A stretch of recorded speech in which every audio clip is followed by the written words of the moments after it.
আসসালামু আলাইকুম ভাই, কি বলবো। আজকে ফেসবুকে ঢোকার পরে মনটা খারাপ হয়ে গেছে। পুরো ফেসবুকটা হয়ে গেছে মৃত্যু পরী।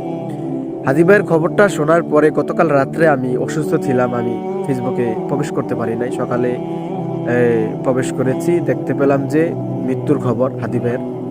হাদি তো চলে গেছে, আপনি কি থেকে যাবেন? বোকা মানুষ।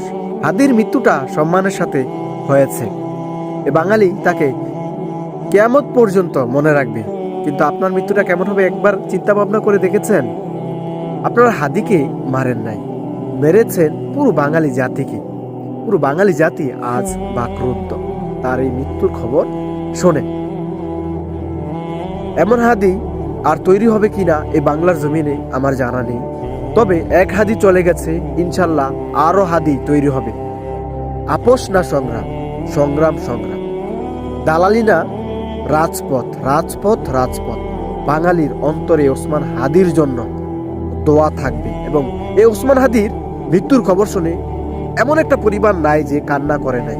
অতএব এই ওসমান হাদিকে যারা এই দুনিয়া থেকে বিদায় করে দিয়েছেন, তারা মনে করেছেন তারা সুখে থাকবেন না। এই যুদ্ধ চলতে থাকবে ততক্ষণ পর্যন্ত যতক্ষণ ইসলাম কায়েম হচ্ছে। এই যুদ্ধ বিজয়ের যুদ্ধ ইনশাল্লাহ।